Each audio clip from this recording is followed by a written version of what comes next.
The gunshot that shattered the evening silence sent Sarah Thompson running through the back streets of Santa Fe, her heart hammering so hard she thought it might burst through her ribcage. And she knew with absolute certainty that if she stopped moving for even a moment, the past would catch up and destroy everything she had left. Her worn boots kicked up dust as she fled into the darkness, clutching nothing but a small cloth bag containing the few possessions she had managed to grab before escaping through the window of the boarding house. The New Mexico territory stretched vast and unforgiving before her in the spring of 1878, and she had no plan except to keep moving, to put as many miles as possible between herself and the thing she could never speak of, the secret that burned in her chest like a coal she could neither swallow nor spit out. She ran until her lungs screamed for mercy, until her legs trembled beneath her skirts, until the lights of Santa Fe disappeared behind the rolling hills and mesquite.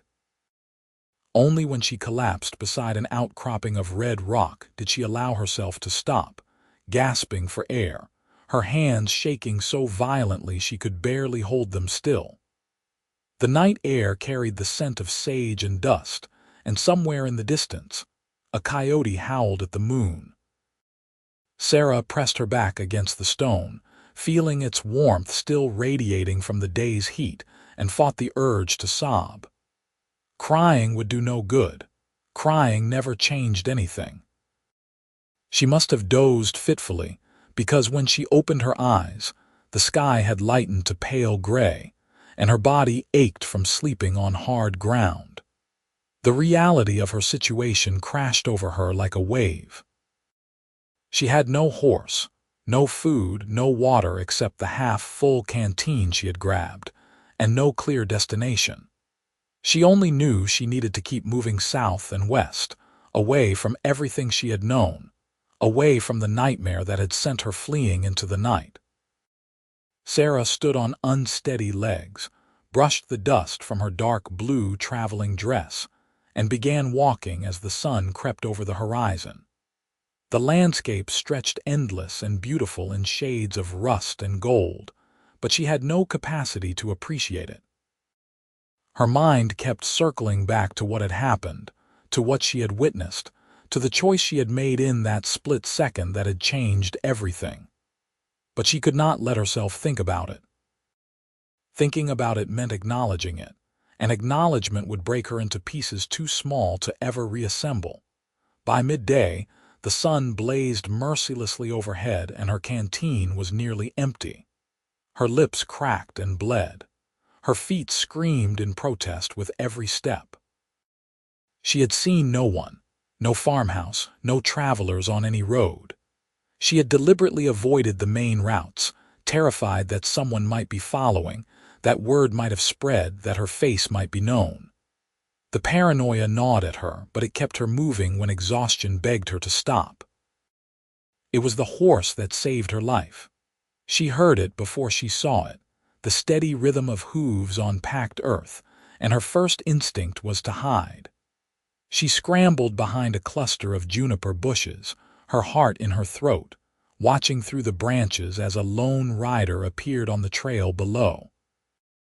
He sat easy in the saddle, a tall man in worn denims and a sun-faded shirt, a brown hat pulled low over his eyes. A working cowboy by the look of him, not a lawman, not a hired gun. But she could not be certain, and certainty was the only thing that might keep her alive. She stayed perfectly still as he passed, not daring to breathe, but her body betrayed her. Her legs, pushed beyond their limit, gave out beneath her and she stumbled, snapping a dead branch with a crack that echoed like another gunshot. The rider pulled up immediately, his hand moving to the rifle on his saddle. Sarah froze, meeting his eyes across the distance. Even from here she could see they were a striking blue, sharp and assessing. "You hurt," he called out. His voice was deep and steady, without obvious threat, but she knew better than to trust a stranger's tone. Sarah said nothing, her throat too dry to form words even if she had wanted to.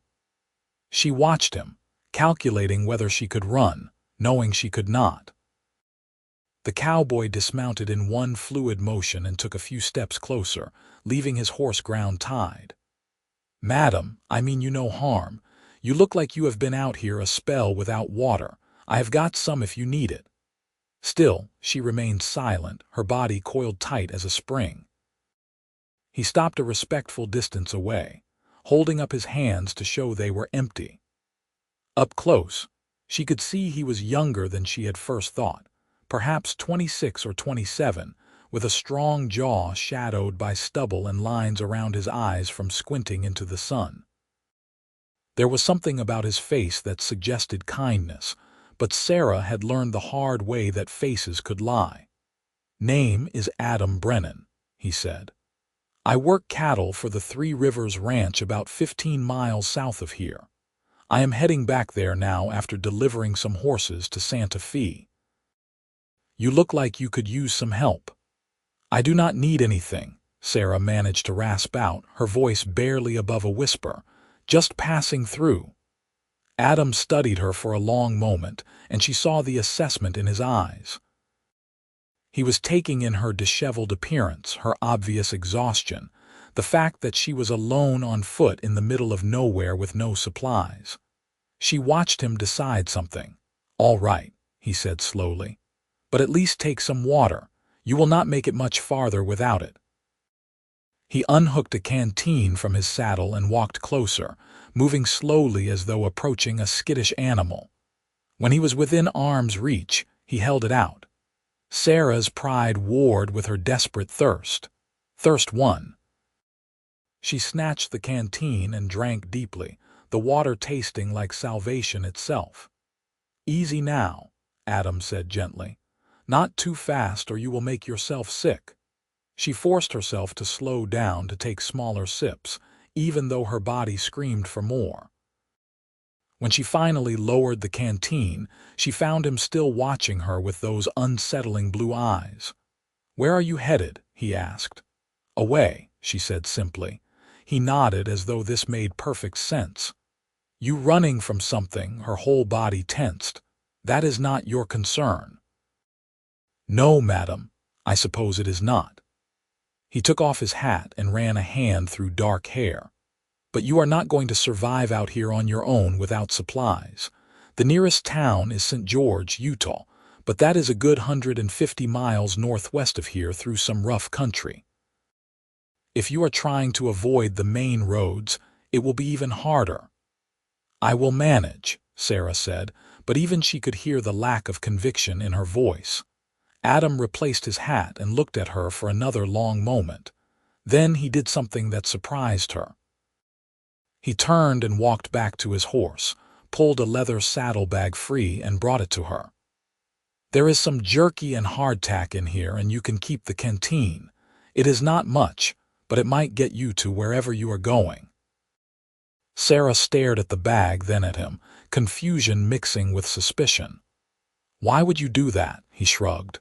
"Because you need it and I can spare it, and because whatever you are running from, I figure you have got your reasons. You do not know me, you do not know what I might have done." "No, madam, I do not. But I know desperation when I see it, and I know that sometimes good people end up in bad situations through no fault of their own." He set the saddlebag down near her feet. "The offer stands. If you change your mind about needing help, Three Rivers Ranch is due south. Anyone in the area can point you to it." He tipped his hat to her, mounted his horse in one smooth motion, and rode away without looking back. Sarah stood there, speechless, holding his canteen and staring at the saddlebag as the sound of hoofbeats faded into the distance. In all her life, no one had ever simply helped her without wanting something in return, without demanding explanations or exacting a price. She did not know what to do with such unexpected kindness. But she was practical above all else, so she picked up the saddlebag, looped it over her shoulder, and continued walking. The supplies he had given her would buy her time, but they did not solve her larger problem. She still had nowhere to go and no clear plan. She only knew she could not stop moving. For 3 more days she walked. She rationed the jerky and hardtack, drank sparingly from the canteen, and slept fitfully under the stars. She saw no one else, which was both a relief and a source of growing anxiety. Her body was giving out. Her feet were blistered and bleeding inside her boots. Her skin burned from the relentless sun despite her bonnet. She was losing weight she could not afford to lose, her dress hanging looser on her frame. On the 4th night, as she huddled beneath an overhang trying to stay warm after the sun went down, she finally admitted to herself that she was not going to make it. She would die out here in this beautiful, brutal landscape, and no one would ever know what had happened to her. Perhaps that was fitting. Perhaps that was what she deserved, but when morning came, stubbornness won over despair. She got up, chewed on the last of the jerky, and kept walking south. If she was going to die, it would not be because she had given up. That afternoon, she saw the ranch buildings in the distance. Her first instinct was to veer away to avoid any place with people who might ask questions. But her body had other ideas. Her legs simply stopped working, buckling beneath her, and she fell to her knees in the dirt. She tried to stand, could not, tried again. The world swam around her, heat and exhaustion and dehydration finally claiming their due. She heard shouting, the sound of horses approaching fast, but it all seemed very far away. Strong hands lifted her and she tried to protest, tried to fight, but she had nothing left. The last thing she saw before darkness claimed her was a pair of blue eyes and a voice saying, "I have got you. You are safe now." When Sarah woke, she was lying in a real bed with clean sheets, and for one disoriented moment she thought she had dreamed everything. But then the memories came flooding back and panic seized her. She sat up too quickly, and the room spun sickeningly. "Whoa, easy there," said a woman's voice. Sarah turned to see a sturdy woman in her 50s with graying hair and kind eyes entering the room with a tray. "You have been out for nearly a full day. Your body needed the rest." "Where am I?" Sarah demanded, her voice hoarse. "Three Rivers Ranch." "Adam Brennan brought you in yesterday afternoon. Said he found you collapsed out in the scrubland." The woman set the tray down on a table beside the bed. "I am Martha Hayes, the ranch manager's wife. We have been looking after you." Sarah's mind raced. She needed to leave, needed to get away before anyone started asking too many questions. But when she tried to swing her legs out of bed, her body refused to cooperate. Every muscle screamed in protest. "You are not going anywhere for at least a few days," Martha said firmly, but not unkindly. "Your feet are a mess of blisters and you are severely dehydrated. Doctor came by last night and left instructions for your care. Said you were lucky to be alive." "I cannot stay here," Sarah said, fighting the tears that threatened. "You do not understand. I have to keep moving." Martha pulled up a chair and sat down, studying Sarah with eyes that seemed to see too much. "Whatever trouble you are running from, you will not outrun it if you are dead. So you are going to stay here, rest, recover your strength. Then if you still want to leave, we will not stop you. But give yourself a chance to heal first." Sarah wanted to argue, but the truth was she had no energy left for fighting. The softness of the bed, the clean room, the smell of food on the tray, all of it called to the deep exhaustion that had settled into her bones. Maybe a few days would not matter. Maybe she was already so lost that a little longer would make no difference. "Why are you helping me?" she whispered. Martha's expression softened. "Because that is what decent people do. They help when they can." She stood and gestured to the tray. "Now you need to eat something." "Just broth and bread for now, doctor's orders. Once your stomach settles, we will get some proper food into you." She left Sarah alone with the tray, and despite all her fears and misgivings, Sarah found herself eating every last bit. It was the best meal she had ever tasted. Over the next few days, Sarah remained in the small guest room of the ranch house, tended by Martha and occasionally visited by her husband Daniel, a gruff but kind-hearted man who managed the ranch operations. They asked no questions about where she had come from or where she was going, treating her with a gentle courtesy that made Sarah's throat tight with emotion. She was not accustomed to kindness without strings attached. It was on the third day that Adam Brennan came to see her. Martha had just helped her into a chair by the window when there was a knock at the door. Sarah looked up to see the cowboy standing in the doorway, hat in hand, looking uncertain. "Afternoon, madam," he said. "Martha said you were feeling better. I wanted to check on you myself." "I am recovering, thank you," Sarah said, painfully aware of how she must look in the borrowed nightgown and robe, her hair loose around her shoulders instead of properly pinned up. "I owe you my life, I think. Twice now." Adam shifted his weight, clearly uncomfortable with the gratitude. "Just did what anyone would do." "No," Sarah said firmly. "Most people would have ridden past. You did not." "Why?" He looked at her for a long moment, and she saw something in his eyes she could not quite name. "I suppose because you reminded me that sometimes people need help, and it is not my place to judge whether they deserve it. My ma always said kindness costs nothing and might mean everything. Seemed like you needed some kindness."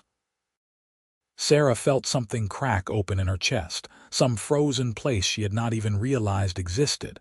She looked away, blinking back tears. "Your mother sounds like a wise woman." "She was. Lost her to fever 3 years back." His voice was quiet with old grief. "My pa followed 6 months later. Reckon his heart just gave out from missing her." "I am sorry," Sarah said and meant it. "Life goes on," Adam said. "That is what you do, you keep going." He cleared his throat. "Anyway, I just wanted to make sure you were all right. Martha is taking good care of you, I see." "She has been wonderful. Everyone here has." Sarah hesitated, then asked, "Do you work here at the ranch?" "Yes, madam. Been here about 5 years now. It is good work, good people. Mr. Hayes runs a fair operation." He glanced toward the window. "If you are feeling up to it in a few days, I could show you around the place. Help you get your strength back with some walking." Every instinct Sarah possessed told her to decline, to maintain distance, to not allow any connections that might complicate her escape when the time came. But another part of her, a part she had tried to bury, craved the simple human interaction he offered. "I would like that," she heard herself say. Adam's face brightened with a genuine smile that transformed his features, making him suddenly, devastatingly handsome. "Good. That is real good. I will let you rest now." He backed toward the door, then paused. "I am glad you are safe, miss." He was asking for her name. Sarah's mind raced. She could not give him her real name just in case. "Sarah Taylor," she said, using her middle name as a surname. It was close enough to the truth that she might remember to respond to it. "Miss Taylor," Adam repeated, nodding. "I will see you soon." After he left, Sarah sat by the window for a long time, watching the ranch activity below.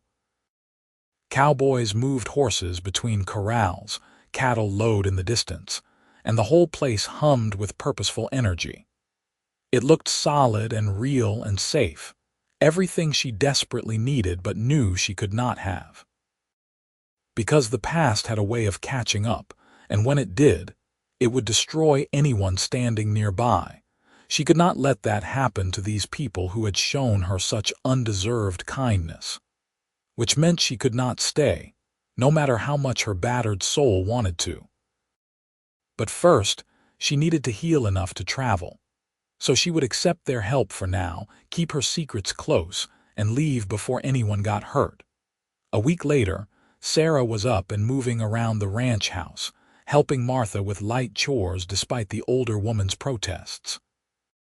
Her feet had healed enough to walk without pain, and her body had begun to recover from the ordeal in the desert. She was still too thin, But Martha's cooking was remedying that problem one meal at a time. True to his word, Adam came by that afternoon to take her on a walk around the ranch. The spring day was beautiful, warm but not oppressively hot, with a breeze that carried the scent of grass and livestock. Sarah had borrowed a proper dress from Martha, a simple calico that was a bit large but serviceable, and had pinned her honey-colored hair back in a neat bun. She felt almost like a normal person again, though she knew it was an illusion. Three Rivers runs about 2,000 head of cattle, Adam explained as they walked past the corrals. Mostly longhorns, but Mr. Hayes has been experimenting with crossbreeding for better meat. We drive them up to the railhead in Nevada twice a year. It is hard work but honest. You like it here, Sarah observed. It was not a question. I do. After my folks passed, I needed somewhere that felt like it had purpose, you know? Somewhere I could work hard and see the results of that work. This place gave me that. He glanced at her. What about you? What did you do before? Before I started running, Sarah silently finished. I worked in a dress shop, she said, which was true. In Ohio originally, then various places. She did not elaborate, and Adam did not press.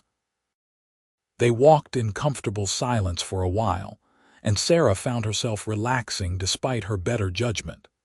There was something solid and reassuring about Adam's presence. He did not fill the air with needless chatter, did not demand anything from her, just seemed content to share the space. It was so different from what she had known before that it made her chest ache. "Can I ask you something?" Adam said eventually. Sarah tensed. "You can ask. I may not answer." "Fair enough." He stopped and turned to face her, his blue eyes serious. "Are you in danger? Is someone coming after you?" Sarah's first instinct was to lie, to brush off the concern, but something in his direct gaze made her want to tell at least a piece of the truth.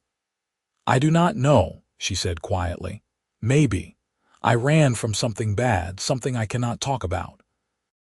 I thought if I got far enough away, maybe I could just disappear, start over somewhere no one knows me, but I do not know if that is possible."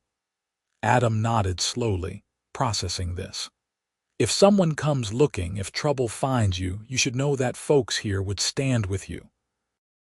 That is the kind of people they are." "That is exactly why I should leave," Sarah said, her voice catching. "I do not want to bring any trouble to people who have been nothing but kind to me. Seems to me trouble has a way of finding people whether they run or stand still," Adam said. "Sometimes standing still with friends at your back is the safer choice. Or it gets those friends hurt. Maybe, or maybe trying to face things alone is what gets you hurt worse." He reached out as though to touch her arm, then thought better of it and let his hand drop. "You do not have to decide anything right now. Just think about it." They continued their walk, and gradually the conversation turned to lighter topics. Adam told her stories about the ranch, about the ornery bull that had chased him up a fence last month, about the new foal that had been born just yesterday. Sarah found herself laughing, the sound strange to her own ears. When had she last laughed? Over the following weeks, a routine developed. Sarah helped Martha around the house, grateful to have purposeful work. She was good with a needle and thread, so she took over mending duties for the ranch hands, their worn shirts and torn denims keeping her busy. In the afternoons, when the day's heat began to ease, Adam would finish his work and come find her, and they would walk together, talking about everything and nothing. Sarah knew she should leave, should not allow herself to settle into this false sense of security. But every day she found another reason to stay, just one more day. She told herself it was practical, that she needed to save money from the small wages the Hayes insisted on paying her for her work, that she needed to fully regain her strength. But the truth was simpler and more dangerous. She was beginning to care about these people, about this place, about Adam. She tried not to let it show, tried to maintain distance.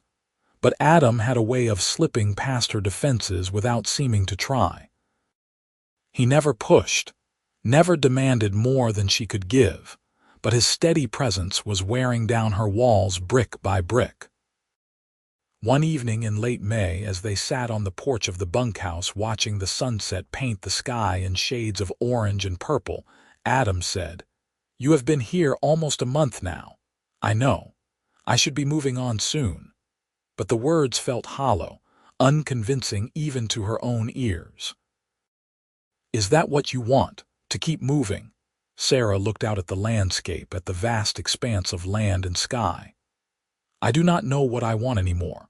I thought I did. I thought I just wanted to survive, to get away. But being here, it has made me realize that surviving is not the same as living." "No, it is not," Adam agreed.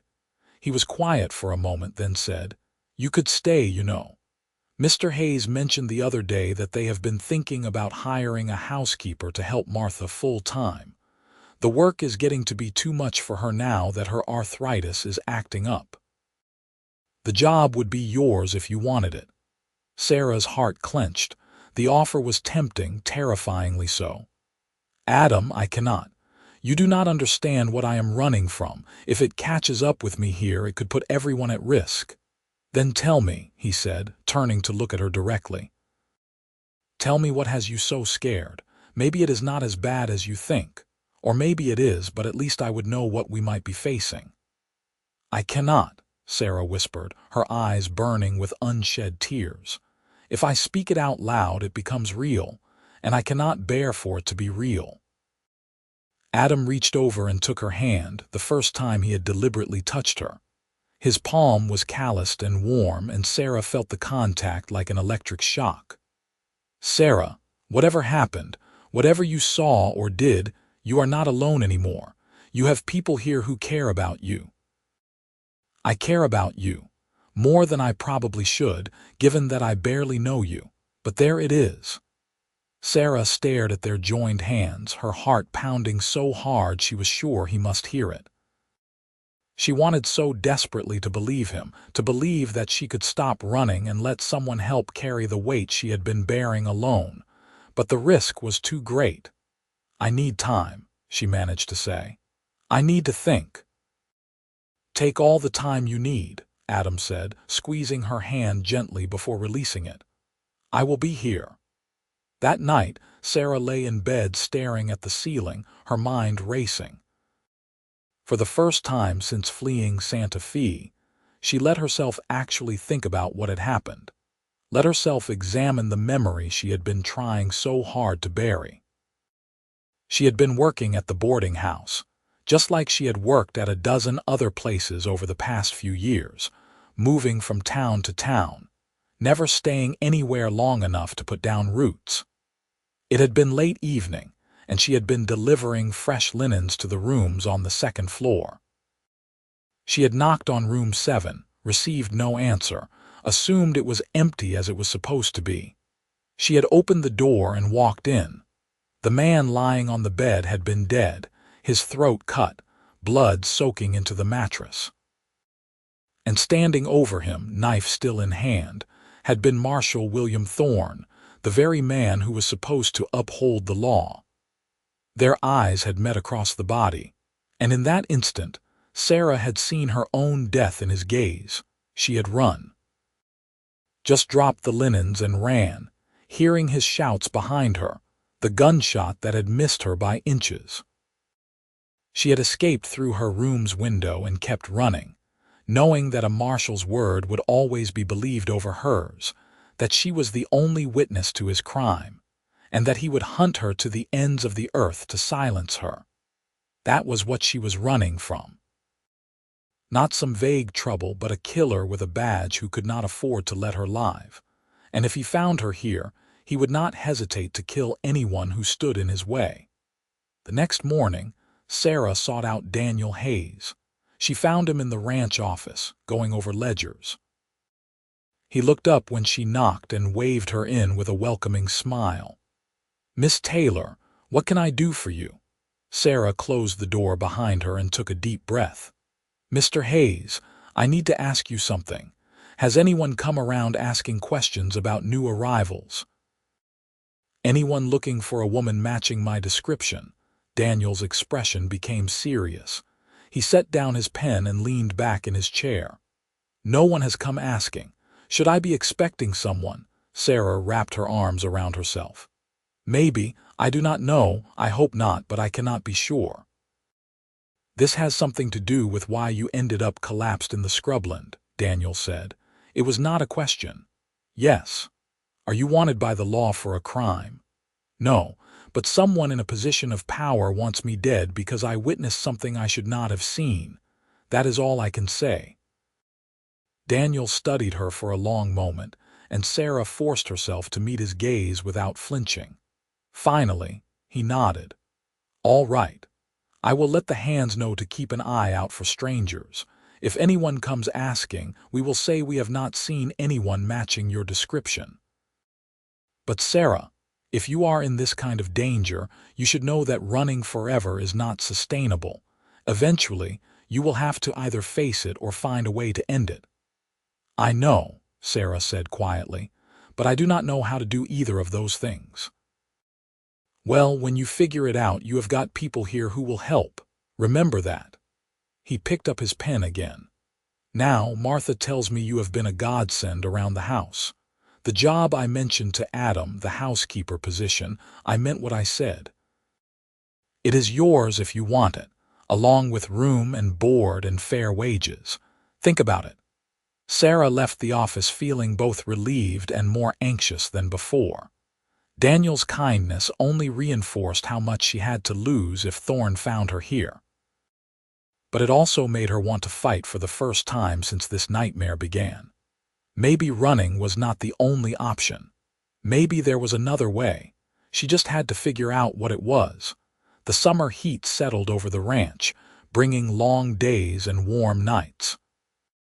Sarah accepted the housekeeper position, telling herself it was temporary, that she would leave when it became necessary. But as June turned into July and no trouble materialized, she allowed herself to relax fractionally, to imagine, just for moments at a time, that maybe she had run far enough. Her relationship with Adam deepened naturally, like water finding its course. They spent their evenings together, sometimes walking, sometimes just sitting and talking. He told her about his childhood in Texas, about learning to ride before he could properly walk, about the dreams he had of someday having a small ranch of his own. She told him carefully edited stories of her own past, the parts that were safe to share, the parts that did not involve blood and terror. One evening in mid-July, as they sat by the creek that ran through the ranch property, Adam said, "I have been thinking about what you said, about running from something you cannot name." Sarah tensed. "Adam, please, I cannot talk about it. I know, I am not asking you to. But I want you to know something." He turned to face her, his expression earnest. "Whatever it is, whenever you are ready to tell me, it will not change how I feel about you. And how I feel about you is, well, I think I am falling in love with you, Sarah. Actually, I am pretty sure I already have fallen. I know it is fast, and I know you have got reasons for keeping your guard up, but I needed you to know." Sarah felt her breath catch in her throat. She had known this was coming, had felt the pull between them growing stronger every day, but hearing him say it out loud made it real in a way that terrified her. "Adam, you do not know what you are saying. You do not really know me. I know you well enough. I know you are kind and hardworking. I know you have got a quick mind and a good heart. I know you have been through something terrible and it has not broken you. I know that when you smile, really smile, it lights up your whole face. And I know that I have never felt about anyone the way I feel about you." He reached for her hand. "I am not asking you to feel the same way. I just needed you to know where I stand." Sarah looked at their joined hands, feeling tears slip down her cheeks. "I cannot give you what you deserve. I cannot give you a future, not when my past might show up any day and destroy everything." Then we will face it together when it comes. But Sarah, I need you to understand something. I am not asking for guarantees or promises about forever. I am just asking if you feel something for me too, because if you do, then maybe we can figure out the rest as we go." "Of course I feel something for you," Sarah said, her voice breaking. "I have tried so hard not to, but I cannot help it.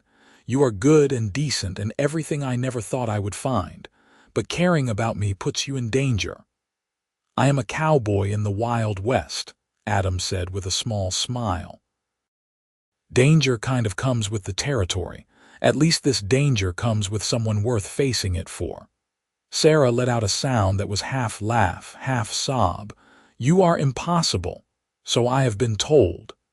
He lifted his free hand and gently wiped the tears from her cheeks.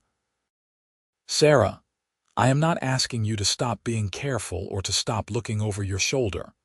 I just do not want you to be alone with it anymore. Let me stand with you. Let me help carry whatever burden you are hauling around. That is what people who love each other do." Sarah closed her eyes, feeling something inside her finally give way. She had been so strong for so long, had kept herself locked up tight, and she was tired. So desperately tired. Maybe Adam was right. Maybe she did not have to do this alone. "All right," she whispered. "All right."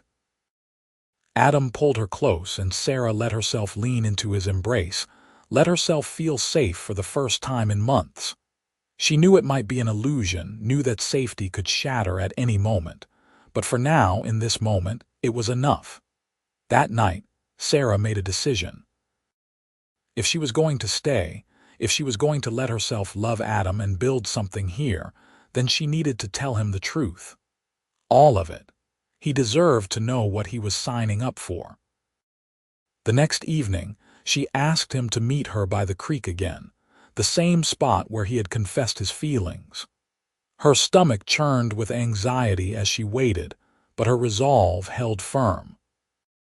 When Adam arrived, smiling that easy smile that made her heart skip, she gestured for him to sit beside her on the large rock they had claimed as their spot. "I need to tell you something," Sarah said without preamble. "The thing I have been running from. You need to know what it is before this goes any further." Adam's expression became serious, but he nodded. "All right, I am listening." Sarah took a deep breath and began. She told him everything. About the boarding house in Santa Fe, about walking in on the murder, about the marshal with blood on his hands, about running and being shot at, about traveling for days through the desert with nothing but fear propelling her forward. When she finished, she felt hollowed out but also lighter, as though speaking the truth had released some pressure valve inside her. Adam was quiet for a long time, processing. Finally, he said, "So there is a U.S. Marshal out there who murdered someone and who thinks you are the only witness?" "Yes." "And he fired a shot at you?" "Yes." "But you do not know if he has been actively hunting you or if he thinks you died in the desert or what?" "I have no idea. That is what terrifies me. Not knowing if he is still looking, not knowing if I am safe or if I am leading him right to people I care about." Adam rubbed his jaw, thinking. A marshal has authority, but it is not unlimited. He cannot just roam everywhere looking for you without raising questions, especially if he is supposed to be working cases. And if you disappeared into the desert, he probably figures you are dead. Most people would not survive what you went through. "Maybe," Sarah said, "but I cannot be certain. And as long as I cannot be certain, everyone around me is potentially at risk." "All right. So what do we do about it?" Adam asked. Sarah blinked. We, Adam confirmed. "You and me, we are in this together now, remember? So what do we do?" Sarah felt warmth spread through her chest. He had not run. He had not told her to leave. He was staying. "I do not know. I have spent so long just running and hiding, I have not thought beyond that." "Well, seems to me we have got a few options. You can keep hiding, keep looking over your shoulder forever. Or you can try to find evidence of what he did, build a case against him. Or you can go to someone with more authority than a marshal, tell them what you witnessed. Adam ticked off the options on his fingers.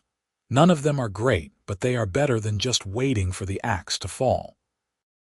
Evidence would have been in that room, and it is long gone by now. And who would believe me over a marshal without evidence? It would be my word against his, and he has a badge. Sarah felt despair creeping back in.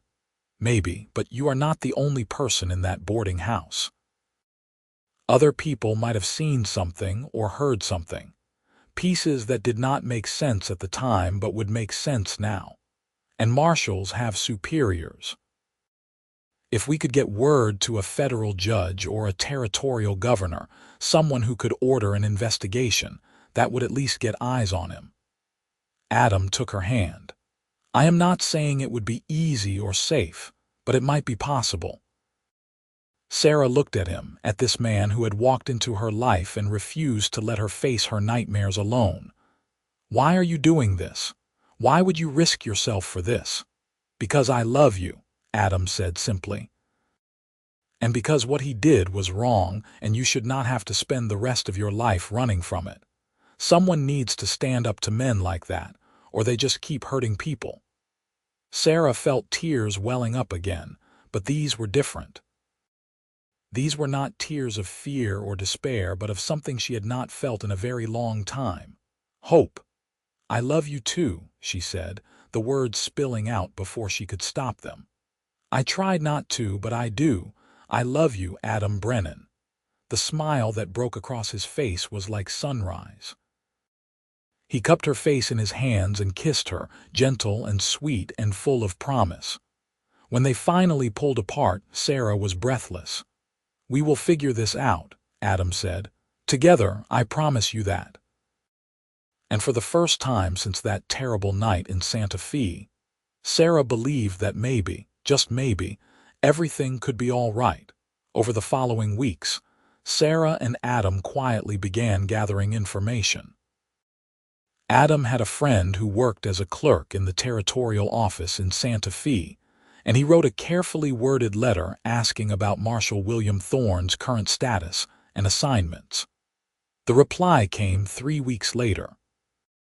Thorne had left Santa Fe shortly after Sarah had disappeared, claiming he was pursuing a fugitive. His current whereabouts were unknown, and there had been questions raised about his sudden departure, but nothing official had been filed. That is actually good news, Adam said as they read the letter together in the privacy of the tack room. It means he is not above suspicion. It means if we can present evidence, people might listen. But we have no evidence, Sarah said. Just my testimony. Not yet, but I have been thinking. If he killed that man, there had to be a reason. Murder is not random, especially when it is that deliberate. Do you remember anything about the man who was killed? What he looked like, anything? Sarah closed her eyes, forcing herself to remember details she had been trying to forget. He was older, maybe 50. Well-dressed, like a businessman or banker. There was a leather satchel on the floor near the bed. I did not look inside, I just saw it. A satchel like someone traveling for business might carry, maybe with papers or money. Adam paced the small space. What if the dead man was carrying something Thorne wanted? Information or evidence of something? What if this was not about the murder itself, but about covering up something bigger?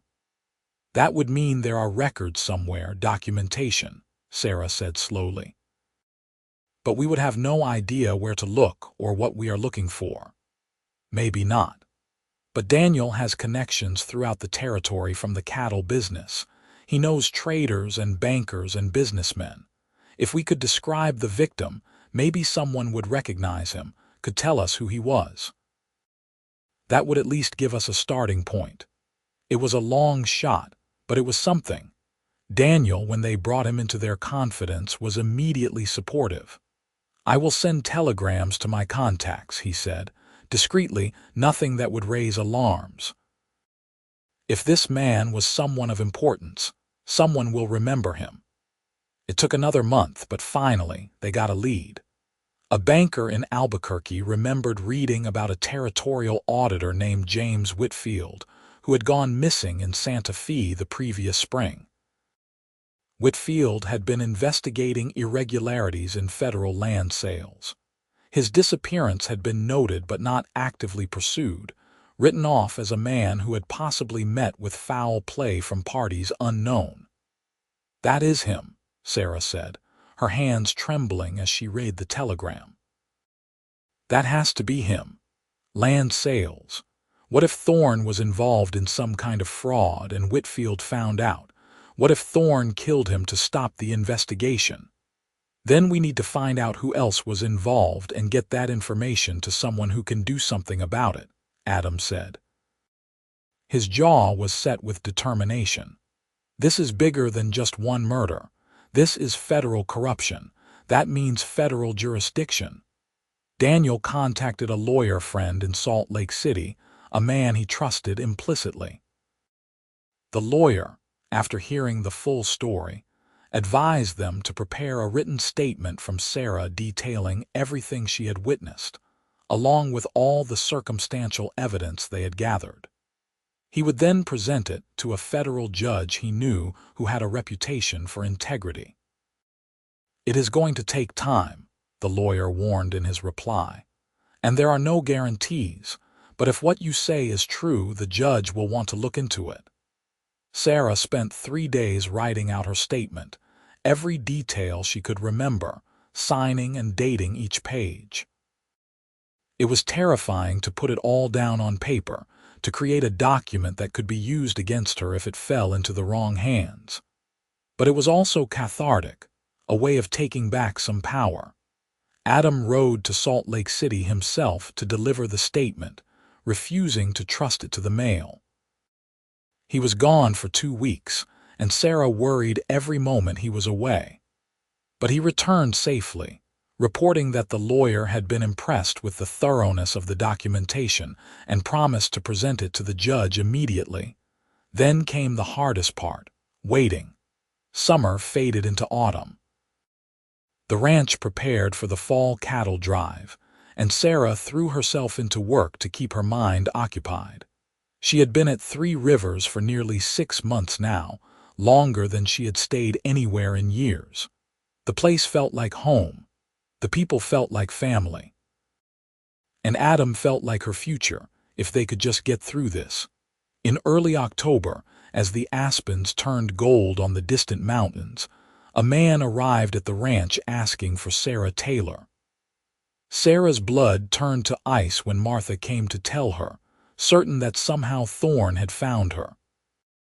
But the man was not Thorne. He was a federal agent, badge displayed, with papers authorizing him to take a statement from Sarah Thompson, also known as Sarah Taylor, regarding the murder of James Whitfield. "The judge has ordered an investigation," the agent told her as they sat in the Hayes parlor, Daniel and Adam flanking her protectively. "Based on your testimony and our own digging, we have uncovered evidence that Marshall Thorne was indeed involved in a land fraud scheme with several prominent Santa Fe businessmen. Whitfield had gathered enough evidence to bring charges, and we believe Thorne killed him to prevent that information from coming to light." "What happens now?" Sarah asked, her voice barely above a whisper. "Now you will need to testify before a grand jury. We have located Thorne in southern Arizona and have agents moving to arrest him. With your testimony and the evidence we have recovered from Whitfield's hidden files, we believe we can convict not only Thorne but several of his co-conspirators." The agent's expression was kind. "I know this is not easy, Miss Thompson, but you did the right thing coming forward. Whitfield's family deserves justice, and Thorne needs to answer for what he did." The trial took place in Santa Fe in late November.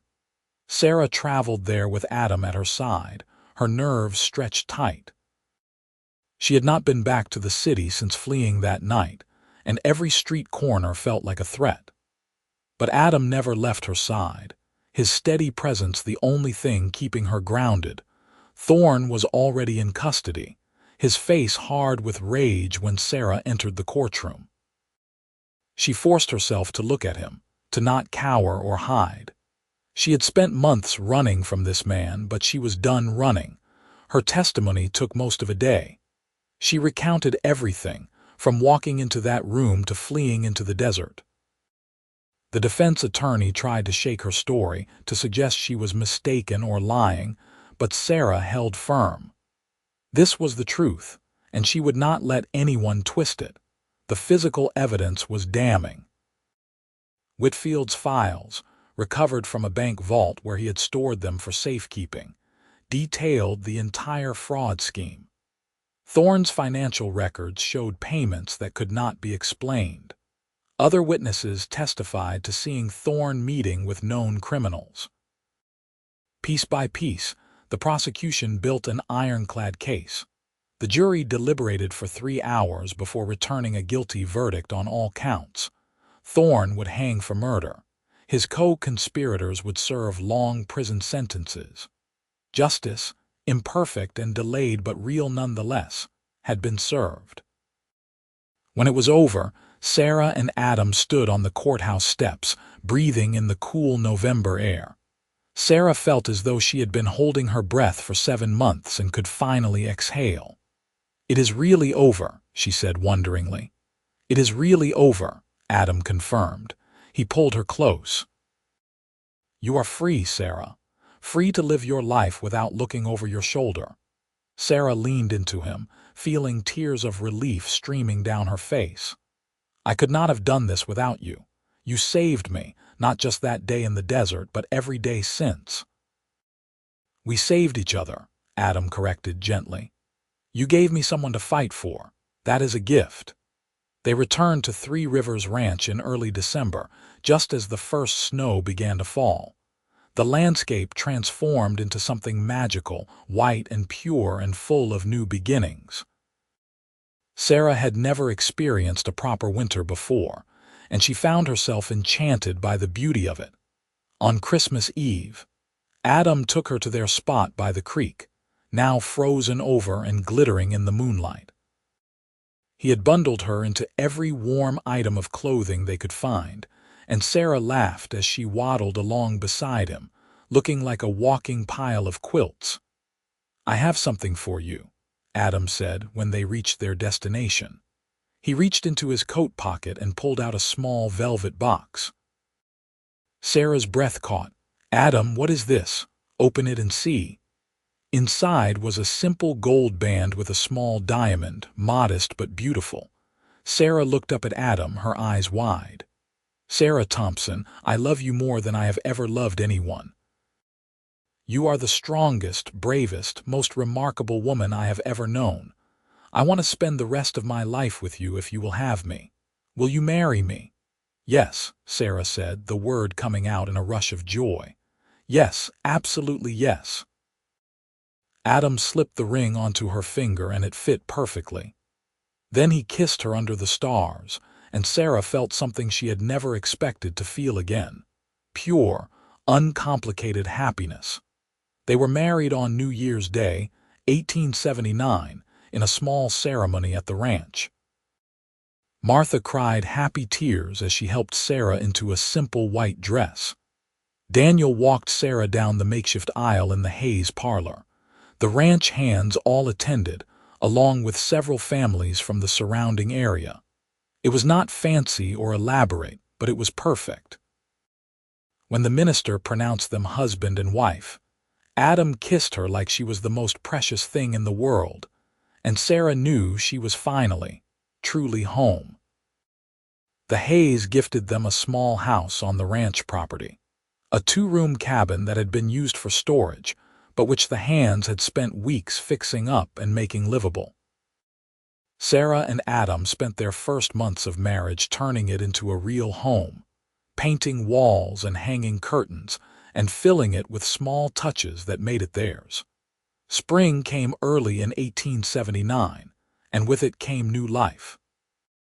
The cattle calved, the horses foaled, and in late March, Sarah discovered she was pregnant. She told Adam one evening as they sat on their porch watching the sunset, his hand immediately going to her still flat stomach with wonder. "A baby," he said, his voice full of awe. "We are going to have a baby." "Are you happy?" Sarah asked, though she could see the answer on his face. "Happy does not even begin to cover it," Adam said. He pulled her close. "You have given me everything I never knew I needed, a home, a purpose, love, and now a family. I am the luckiest man alive." Their son was born in late November, a healthy boy with his father's blue eyes and his mother's determination. They named him James, after the man whose death had inadvertently brought them together, whose justice had freed Sarah from her nightmare. It felt right to honor him that way. Motherhood transformed Sarah in ways she could not have anticipated. Holding her son, feeling the weight of his tiny body and the trust in his gaze, she felt something inside her finally heal completely. The past still existed, but it no longer defined her. She was not the terrified woman running through the desert anymore. She was Sarah Brennan, wife and mother, member of a community, a woman with a future.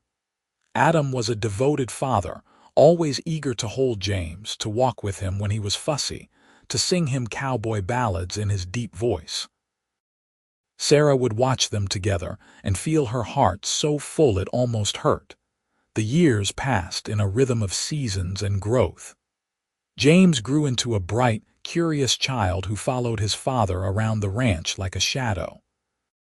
When he was 3, Sarah gave birth to twin daughters, Emily and Grace, who filled their little house with noise and chaos and joy. Adam built an addition to the cabin, expanding it to accommodate their growing family. Sarah took over managing the household accounts for the ranch, her neat handwriting and head for figures making her invaluable to Daniel as he grew older. Adam was promoted to foreman, taking over much of the day-to-day operation of the ranch. They worked hard, but they were building something together, creating a legacy for their children. In the summer of 1885, when James was 6 and the twins were 3, Sarah stood in the doorway of their home watching her children play in the yard. Adam came up behind her, wrapping his arms around her waist and resting his chin on her shoulder. "What are you thinking about?" he asked. "About how far I have come," Sarah said. 7 years ago, I was running for my life with no hope and no future. Now look at all this. Look at what we have built." "You built it," Adam said. "You were brave enough to stop running, to trust me, to fight for justice. Everything we have comes from that choice." "We built it together," Sarah corrected, turning in his arms to face him. "I would have died in that desert if not for you. You protected me when you had no reason to. You stood by me through everything. You gave me a life I never thought I could have." "I love you," Adam said simply. That was always reason enough. Sarah kissed him, deep and long, filled with 7 years of gratitude and love and partnership. When they finally pulled apart, James was calling for his father to come see the lizard he had caught, and the twins were arguing over a doll, and the sun was warm on their faces. This was her life now. Not perfect, but real and full in hers. She had run from something she would never name, though now, looking back, she could finally give voice to it. She had run from death, from injustice, from a past that wanted to define her. And she had run straight into the arms of a man who had protected her without question, who had given her not just safety but love and partnership, and a future beyond anything she had imagined. The past would always be part of her story, but it was no longer the whole story. She was more than what she had survived. She was a wife, a mother, a woman who had found the courage to stop running and start living. And that, Sarah thought as Adam scooped up all 3 children and made them shriek with laughter, was the best revenge against the darkness that had once chased her. She was happy. Gloriously, completely, undeniably happy, and no one could ever take that away. As the years continued to unfold, the Brennan family became a cornerstone of the Three Rivers Ranch community. Sarah's reputation for kindness and competence spread throughout the region, and she became someone people came to for advice, for help with difficult situations, for a listening ear. She never forgot what it felt like to be desperate and alone, and she made sure no one who came to their door was ever turned away without assistance. James grew into a fine young man, tall and strong like his father, with his mother's sharp mind. He learned the cattle business from the ground up, working alongside Adam from the time he was old enough to sit a horse. The twins, Emily and Grace, were inseparable despite their different temperaments. Emily was bold and adventurous, always first to try something new. Grace was thoughtful and artistic, spending hours sketching the landscape and animals around the ranch. In 1890, Daniel Hayes passed away peacefully in his sleep, and Martha followed him 6 months later, her heart simply giving out from grief. It was a blow to everyone at Three Rivers, but especially to Sarah and Adam, who had lost not just employers but true family. In his will, Daniel left the ranch jointly to Adam and 2 other longtime foremen, trusting them to continue running it as he had, with fairness and integrity. Adam took the responsibility seriously, working himself nearly to exhaustion to ensure the ranch prospered. Sarah worried about him, but she also understood. Daniel had given Adam a chance when he needed one, had trusted him with increasing responsibility over the years. Honoring that legacy mattered to her husband, and she supported him however she could. By 1895, James was 16 and already being groomed to take on more responsibility at the ranch. The twins were 12, becoming young women before Sarah's eyes. Sarah herself was in her late 30s now, with strands of silver beginning to thread through her honey-colored hair. Adam, at 43, had weathered into a distinguished handsomeness, his face lined by sun and laughter and years of good living. They sat together on their porch one evening in early fall, watching the sunset paint the mountains in shades of rose and gold. This had become their ritual, these quiet moments at the end of each day when they could just be together, talking or not talking, simply sharing space and time. "Do you ever think about that day I found you in the desert?" Adam asked. "Sometimes," Sarah admitted. "It feels like a lifetime ago now, almost like it happened to someone else." "Sometimes I think about what would have happened if I had just ridden past," Adam said. "If I had decided it was not my business or if I had been in too much of a hurry to stop." "But you did not," Sarah said, taking his hand. "You stopped, you helped, you changed everything." "We changed everything," Adam corrected, squeezing her hand. "That frightened woman I found in the desert, she had the strength to survive on her own for days. She had the courage to testify against a killer even when it terrified her. She built a life and a family from nothing but determination. I may have given you water and supplies, but you did all the hard work." "We did the hard work together," Sarah said. "That is what marriage is it not? Doing the hard work together and making it easier because you do not have to do it alone." Adam pulled her close, and they sat in comfortable silence as the stars began to appear overhead. Sarah thought about the scared young woman she had been, running through the night with no plan and no hope. She thought about everything that had happened since, all the fear and struggle and triumph. She thought about the life she had built, the children she had raised, the man she loved more with each passing year. If she could go back and tell that terrified woman in the desert that everything would be all right, that she would find love and safety and purpose, she wondered if the younger Sarah would believe it. Probably not. She had been too consumed by fear and desperation to imagine any future beyond survival, but that was all right. That Sarah had not needed to believe in the future. She had only needed to keep moving, to accept help when it was offered, to take the chances that came her way. The rest had unfolded as it was meant to, each choice leading to the next, each step taking her closer to the life she was always meant to have. In 1898, James married a sweet young woman named Catherine from a neighboring ranch, and Sarah became a grandmother the following year when Catherine gave birth to a healthy baby boy they named Adam, after his grandfather. Holding her grandson, looking into his tiny face, Sarah felt the circle of life complete itself in the most beautiful way.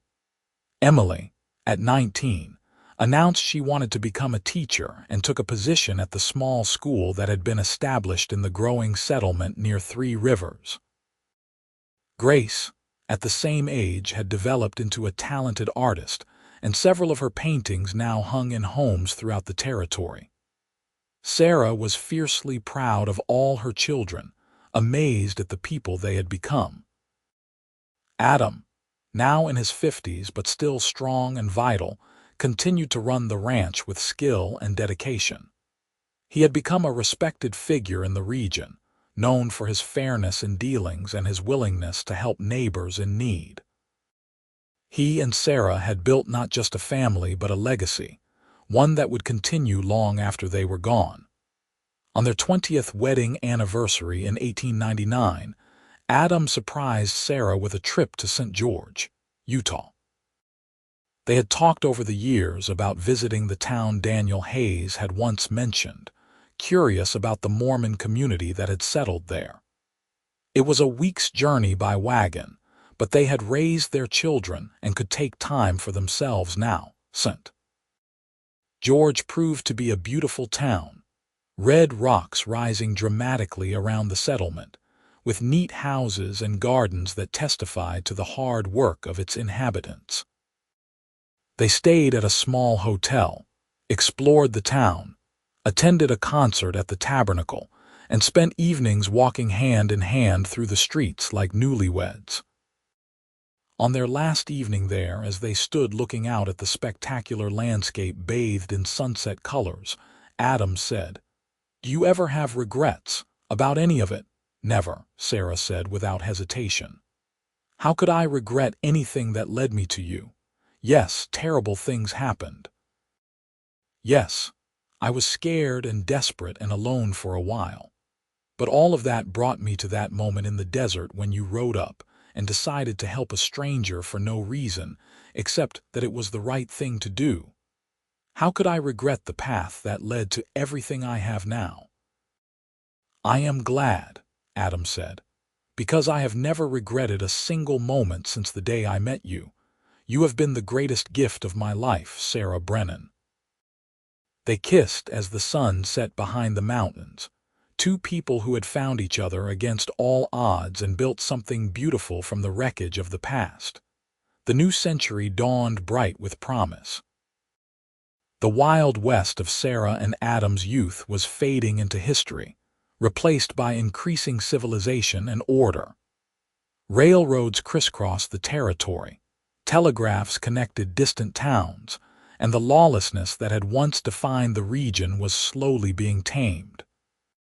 Sarah was 52 when Utah achieved statehood in 1896, and she had lived to see the entire character of the region transform. The ranch that had been a frontier outpost was now part of a well-established agricultural network. The dangers that had once been commonplace had diminished, though the landscape remained as harsh and beautiful as ever.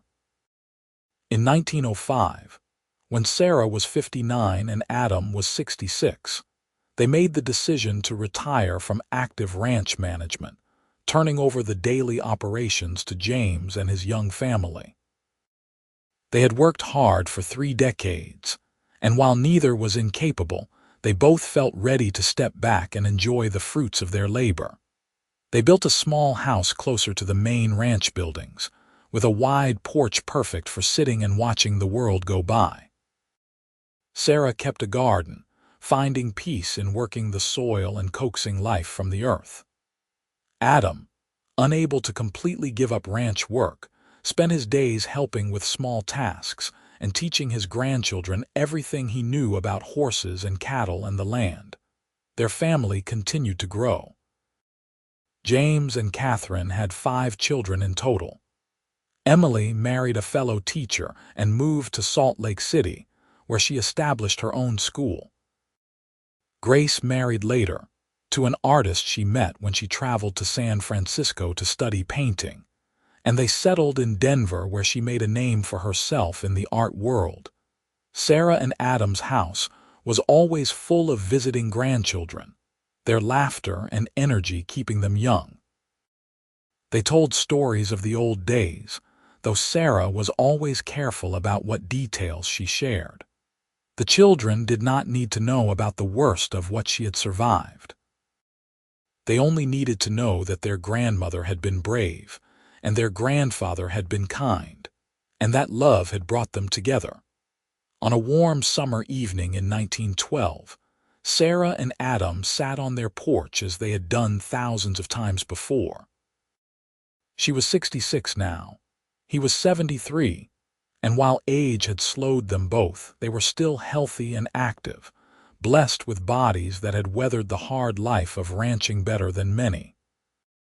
33 years, Sarah said, looking at the ring that had never left her finger since Adam placed it there on Christmas Eve, 1878. 33 years of marriage, and I love you more now than I did then. That is because you know all my flaws now, Adam said with the gentle humor that had always been part of his character. Back then, you only had to deal with my good behavior. Now you have put up with 3 decades of me leaving my boots wherever I take them off and refusing to admit when I am too tired to do something. Sarah laughed. And you have put up with 33 years of me rearranging the furniture every few months and insisting on feeding every stray animal that wanders onto the property. Small prices to pay, Adam said, reaching for her hand. I would do it all over again, Sarah. Every single moment. As would I, Sarah said softly. They sat in companionable silence, watching the sun sink toward the horizon. In the distance, they could hear James calling to the cattle, the sound carrying on the evening breeze. Closer, children's voices drifted from the main house where several of their grandchildren were staying for the summer. Everything was as it should be, peaceful and right and complete. You know what I think about sometimes, Sarah said. I think about that Marshall Thorne, and about how he thought he could silence me, thought he could kill to cover up his crimes and get away with it.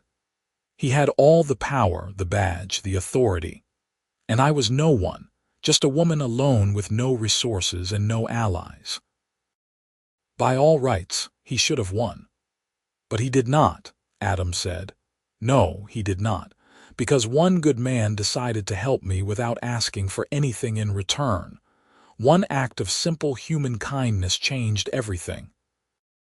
It gave me a chance when I had none, and that chance led to justice, to this life, to everything good that came after. She turned to look at Adam, her eyes shining with emotion. You saved my life that day in the desert, but you did so much more than that. You saved my soul.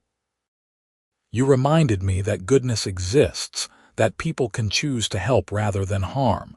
You gave me back hope. Adam's eyes were suspiciously bright. I just gave you some water and supplies. You gave me your protection when you had no reason to.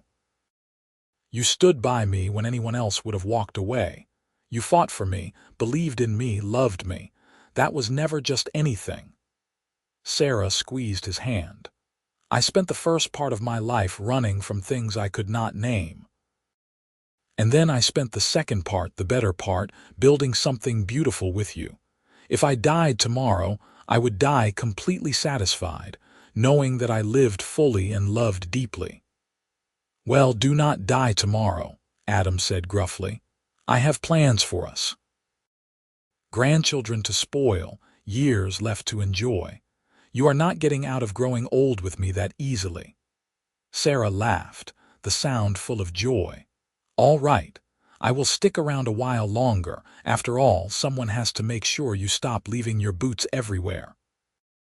As the stars emerged overhead, they remained on their porch, two people who had found each other in the most unlikely circumstances and built a love that had weathered everything life threw at them. They had grown from frightened survivor and helpful stranger into partners, lovers, parents, grandparents, pillars of their community. They had lived through the wild, dangerous years of the Old West and seen the birth of a more civilized age. They had lost people they loved and celebrated the births of new generations. They had worked hard and laughed often and loved each other through every moment, and through it all, they never forgot that everything had started with one simple choice: the choice to help, the choice to trust, the choice to love. Years later, when Sarah Brennan passed away peacefully at the age of 78, surrounded by her children and grandchildren, Adam held her hand until the very end. She went with a smile on her face, secure in the knowledge that she had lived well, that she had been loved deeply, that her life had mattered. The frightened woman running through the night had become a matriarch, a beloved wife, a respected member of the community. She had transformed trauma into triumph, fear into faith, desperation into determination.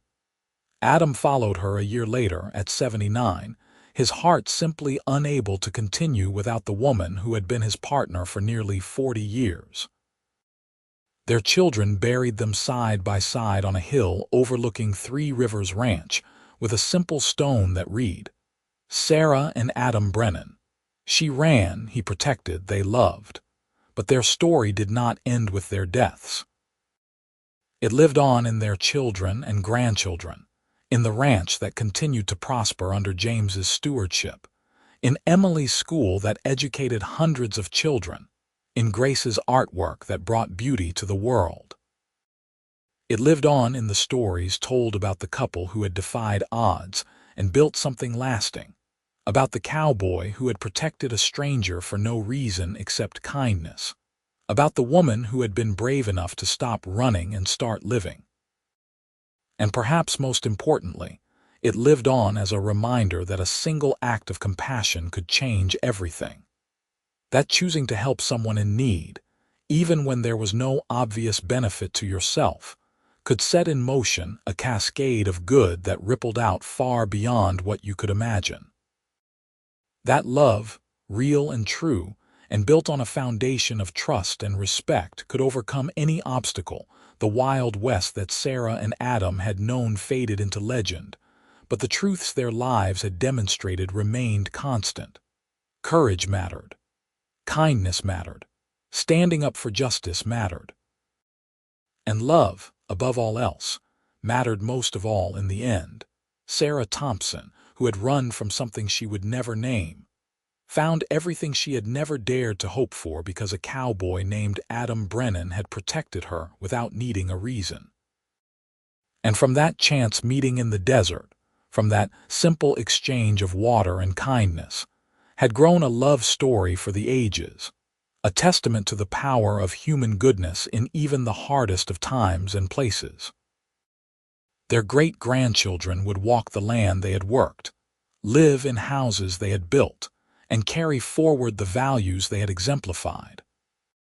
And sometimes, on warm summer evenings, when the wind blew just right across the ranch, it almost seemed possible to hear two voices on the breeze, laughing together, bound eternally by a love that had conquered fear, distance, and time itself. The story that had begun with a gunshot and a desperate flight into darkness had ended with peace, prosperity, and a family legacy that would endure for generations. Sarah had survived the worst that life could throw at her and emerged not merely intact but triumphant. Adam had proven that heroism was not always grand gestures, but sometimes simply showing up when someone needed help and staying until the crisis passed. Together, they had written their own ending to a story that could have gone so differently. And it was an ending filled with love, satisfaction, and the quiet joy of a life well lived. They had built their happily ever after not through luck or fate but through choice, commitment, and the daily decision to love each other no matter what challenges arose. And so the Wild West story of Sarah and Adam Brennan came to its natural close, a tale of terror transformed into triumph, of survival becoming success, of two lost souls finding exactly what they needed in each other at exactly the right moment. It was a story that proved happy endings were possible, even after the darkest of beginnings, as long as there were good people willing to stand up, reach out, and offer help to those who needed it most. The sun set on their lives as it had set on thousands of evenings before, painting the sky in brilliant colors over the ranch they had loved, the family they had built, and the legacy they left behind. And in that sunset was not an ending but a promise, a continuation, a reminder that love, once kindled, never truly dies but lives on in every life it touches, every heart it transforms, every story it inspires. Sarah and Adam Brennan had run toward each other across a desperate desert landscape and found home. And that, in the end, was the only story that really mattered.